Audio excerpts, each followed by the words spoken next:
Okay, welcome. And now we're going to start chapter 6 and section A. And we're going to talk about characterizing data.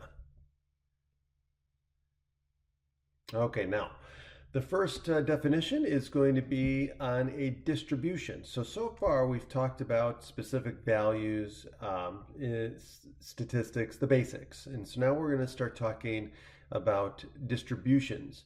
And the distribution of a variable, okay, remember variables change in value from person to person or subject to subject, right? So the distribution of the variable refers to the way its values are spread over all possible values that it can take during an experiment, okay?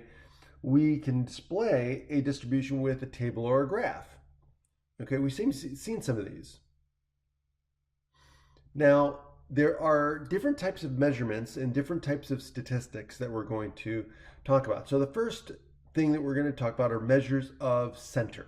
Okay, so whenever we have a data set, the couple of things that we want to know fundamentally is where is the center and how spread out is the data around that center. And so there's different measurements of center, and there's going to be different measurements of spread that we're going to talk about. And so the first one, the most common one that we use is called the mean. This is just the average. The arithmetic mean is just the average, the way we understand average since we were in grade school, right? So all you do is you take all the values, all the numbers, and you sum them up, right? And then you divide by however many numbers there are in the set, okay? And that's the mean.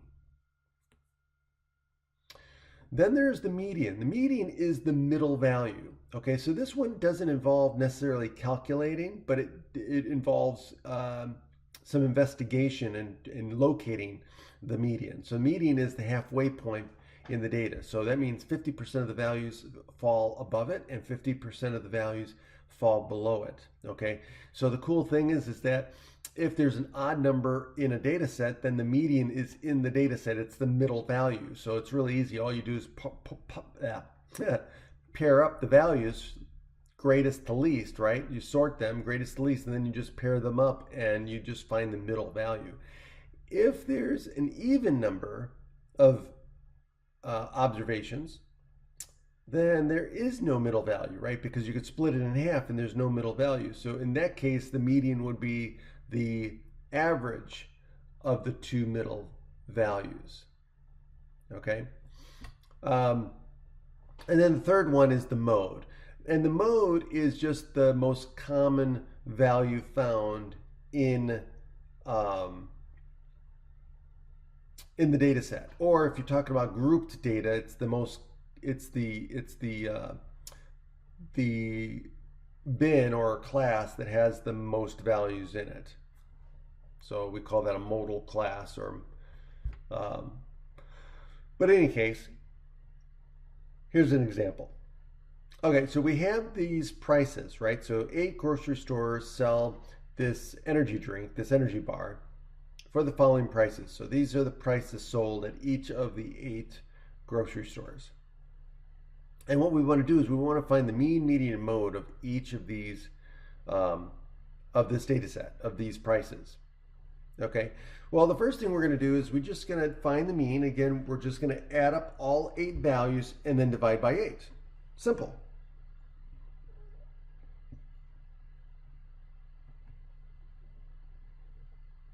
So that's what we do here. Okay, now, by the way, do this on your own. You have your calculator. Go through these problems and calculate them yourself. Make sure that you know how to do it. Make sure you get the same answer. Okay? So when we calculate the mean, we add up all 8 values, right? And then we divide by 8 because that's how many values are in the data set. Okay? And then our mean price is $1.41. All right, so now the median. Now, with the median, remember, we have to find the middle value. Now, the first step in finding the median is to order the data from least to greatest or greatest to least, okay? Now, luckily, we already have this. This is already ordered for us. So all we have to do is find the middle value. Now, the thing is because we have 8 values, it's an even number, which means that there's no middle value. Okay?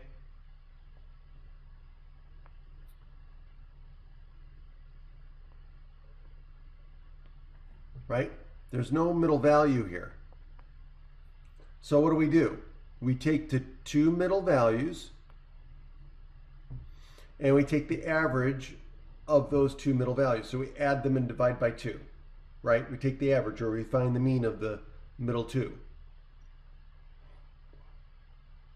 And that would give us $1.37.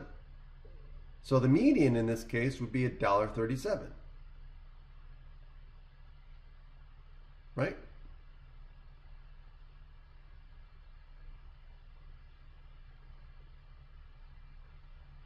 And there we go.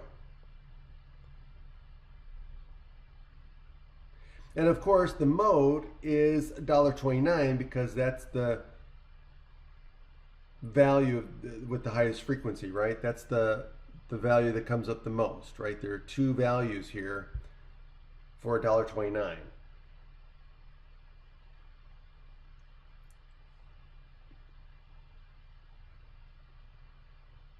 And that's it. So we found our mean, which is $1.41, our median, which is $1.37, and our mode is $1.29. So the question then becomes, hey, which one should we use, right? We'll get to that. Okay, now let's talk about outliers. An outlier in a data set is a data value that is much higher or much lower than almost all the other values. So it lies far from the pack, right? So an outlier can change the mean of the data set, but generally does not affect the median or the mode very much. So what we do is what we say is the mean is sensitive to extreme values or outliers, okay? So it's pulled, it's pulled in the same direction as the outlier or the extreme value, okay?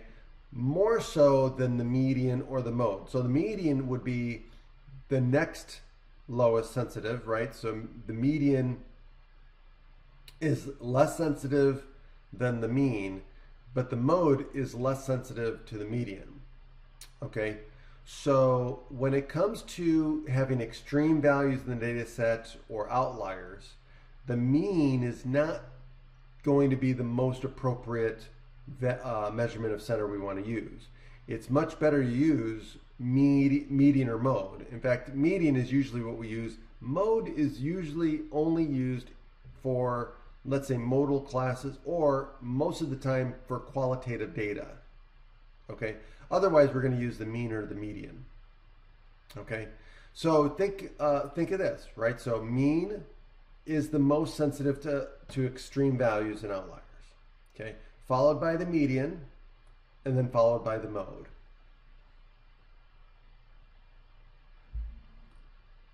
Okay, so let's consider this data set. A really extreme example, right? So we have these 5 numbers, and so notice how these contracts, the data set of contract offers, right? So we've got 4 that are 0 and 1 that's 10 million. Okay, so the 10 million is definitely an outlier, right? So if we take the mean, we get a mean of 2 million, right? You just take all the numbers, add them, divide by 5. And then you get 2 million. So the average, the mean, is $2 million. But what about the median? The median and the mode are unaffected. They're both 0.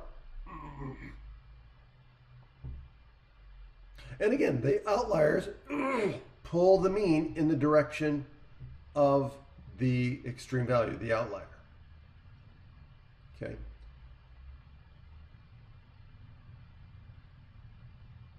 Okay, so let's look at this example. A newspaper surveys wages for assembly workers in regional high school companies or high-tech companies. and report an average of $22 per hour. The workers at one large firm immediately request a pay raise, claiming that they work as hard as employees at other companies, but their average wage is only $19.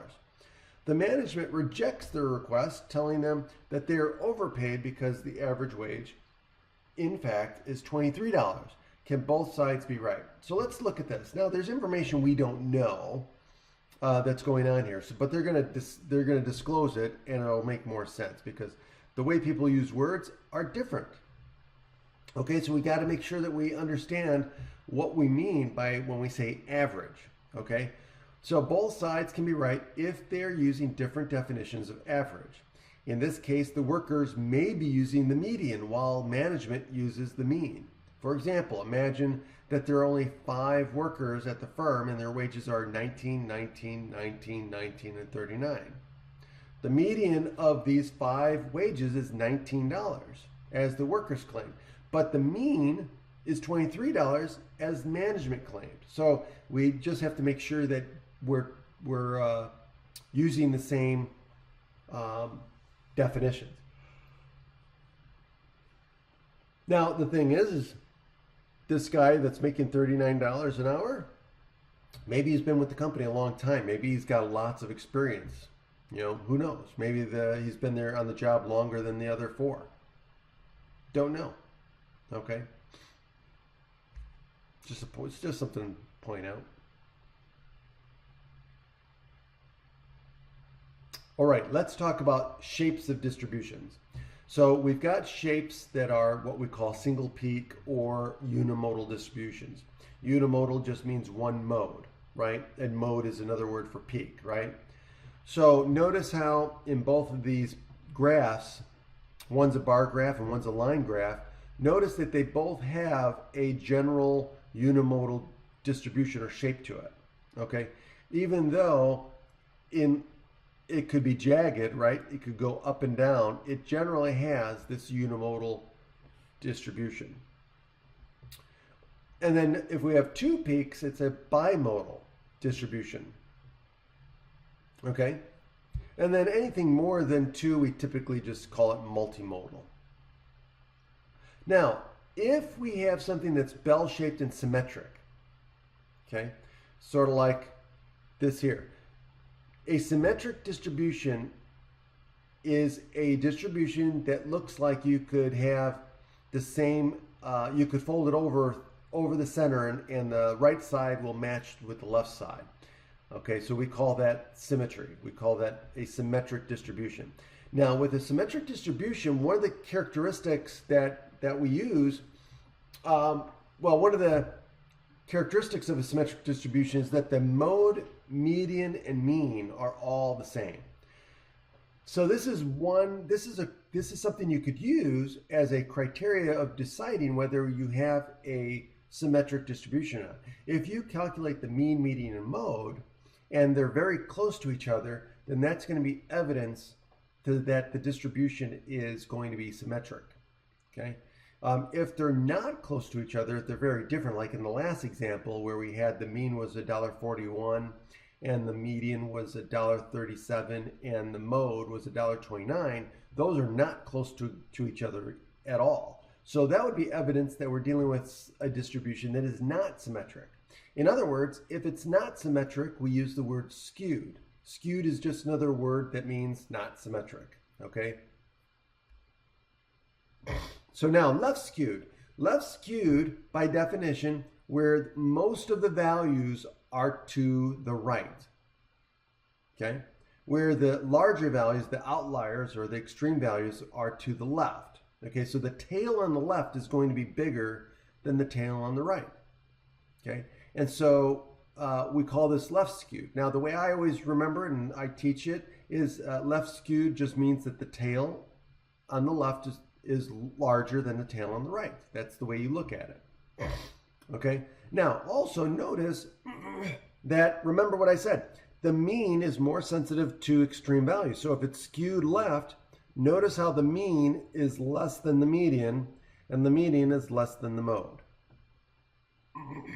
Okay, so that goes, that goes with what we were talking about earlier. Now, right skewed is the other way.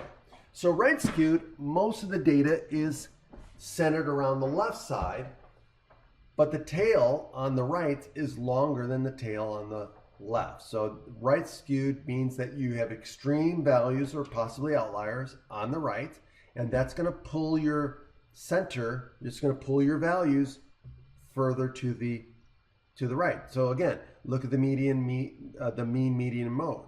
The mean is pulled more to the right, followed by the median, and then followed by the mode, which is least affected. Okay. So symmetry and skewness. So here are the definitions. So a single peaked distribution is symmetric if its left half is a mirror image of the right half, or approximately so. A unimodal distribution is left skewed if its values are more spread out on the left side of the mode. So the tail is bigger on the left. Right skewed, a unimodal distribution is right skewed if the tail on the what? The right side is longer or larger than the tail on the left. So in other words, like they said, it's more spread out on the right side of the mode.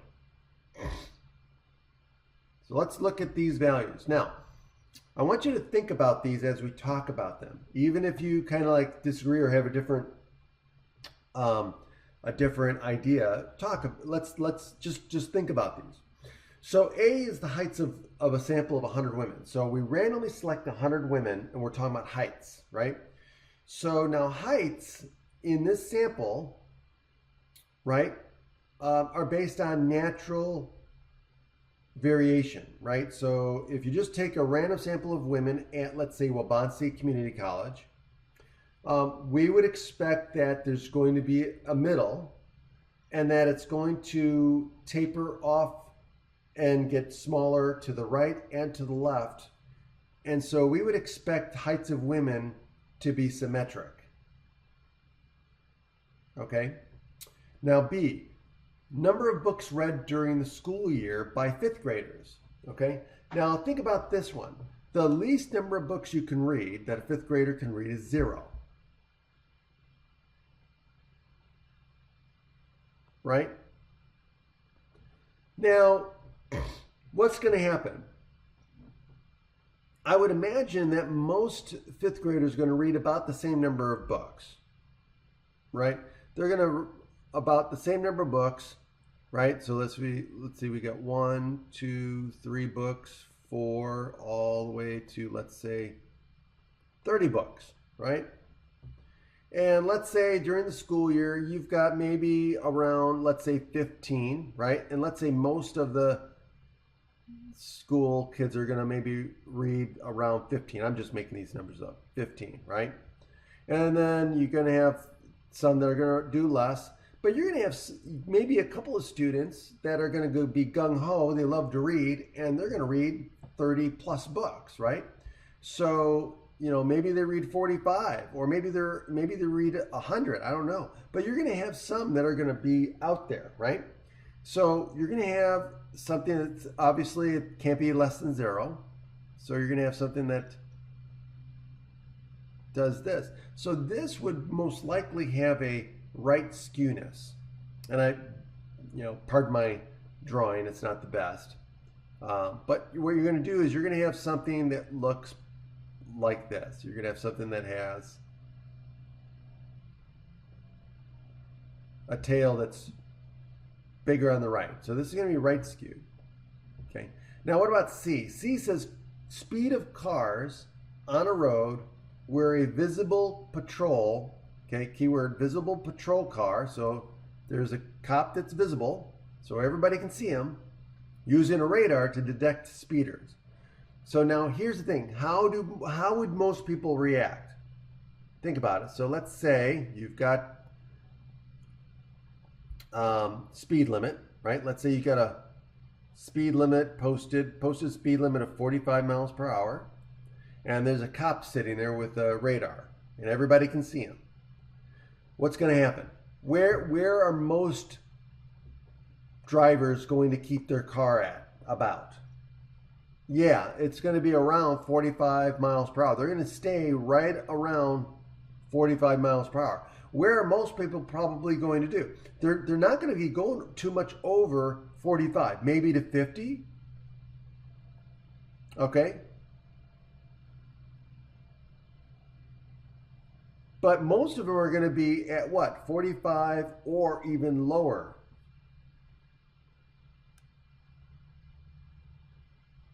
Than 45.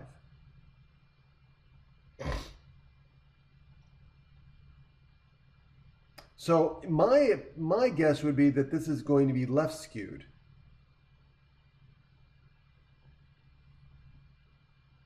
Because you're not going to find many that are below 50, but that are above 50, but you're going to find some that are going to be well below 45. Okay, so I would imagine that this would be left skewed. Okay, so it'll be packed around 45, but I think more cars will be below 45 because they see the squad car, and they're going to be more conscientious about making sure that they don't get pulled over. So they're going to be below 45. You'll have some that are above 45. I don't, definitely not above 5 miles, because what's the quote unquote rule of thumb, right? No more than 5 miles over the speed limit, even though they could still give you a ticket for that. But anyway, that's the thinking, right? All right, so let's look at these. Right, so yes, so this is going to be symmetric. So you're going to have equal numbers of women that are shorter and taller than the mean. And extreme values of heights are rare on either side of the mean. Distribution number of books read is going to be right skewed. Most fifth graders are going to read a moderate number of books during the school year, but a few voracious readers will read far more than most other students. Okay, so these students will therefore be outliers with high values for the number of books read, creating a tail on the right side of the distribution, a longer tail. And then drivers usually slow down when they are aware of a patrol car looking for speeders. Few, if any, drivers will be exceeding the speed limit, but some drivers slow to well below the speed limit. The distribution of speeds is therefore going to be left skewed, with a mode near the speed limit, but a few cars going well below the speed limit. All right, let's talk about variation. So now we spent our time talking about the center of the distribution. Now let's talk about how spread out the data is around that center. So variation describes how widely data values are spread out about the center of a data set. So if we look at these three graphs, we can see by just looking at the graphs which ones have higher variation than the others. Because you have low variation, which means that it's pretty tightly packed around the center, okay? It doesn't vary very much at all. Versus high variation, it's very spread out around the center, okay? And then, of course, you've got the moderate variation, okay? So again, more spread out, higher variation. More compact around the center, less variation. Okay, now, let's look at marathon time. It says, how would you expect the symmetry and variation to differ between times in the Olympic marathon and the times in the New York marathon? So let's look at these individually, okay? Let's look at the Olympic marathon, okay? Let's think about the runners that run in the Olympic marathon, okay? These are runners that train for this, right? You have to be chosen. You have to be in the top elite, right? You have to qualify for the Olympics, which means you have to beat out all these other runners in heats to be picked to be in the Olympics, okay? So these times you would expect are going to be very, very close together because they're all competing at a high level. They're all very close to each other, right? And so you'd expect that the times, the finishing times in the Olympic marathon are going to be more compact. So it's going to be symmetric, right? And it's going to be more compact around that center. Now, whereas with the New York Marathon, there is no qualifying for the New York Marathon. You just train on your own and you just show up to run, right? So that means that there's going to be a wider range of athletes with abilities, right? So there's going to be a wider range of capability, well, ability, I would say. Okay, so in that case, you would expect that you're going to have a much more spread out distribution of finishing times. You're going to have the people that train all year to do the New York Marathon. You're going to have also people that maybe even qualify for the Olympic Marathon that are going to be participating in that. So you're going to have that group. You're going to have people that are you're going to have the people that are the diehard marathon runners, like David Goggins, right? But then you're going to have people that train for it, that are going to do it. But then you're going to have people that are, hey, I've never run a marathon. It's on my bucket list. I just want to finish. So they train, right? They go through it, and hey, I always wanted to do this, right? So they do it. They may not finish very well, right? They may not have trained as hard as others, okay? So the Olympic Marathon invites only elite runners whose times are likely to be clustered not far above world record times. The New York Marathon allows runners of all abilities whose times are spread over a very wide range. Therefore, the variation among times should be greater in the New York Marathon than the Olympic Marathon. So, all right, that is it. I hope that you got a lot out of that. And again, if you have any questions, please reach out to me. If you're having trouble, please use the tools, the resources in my math lab, and also use the tutoring center. Please, please, please.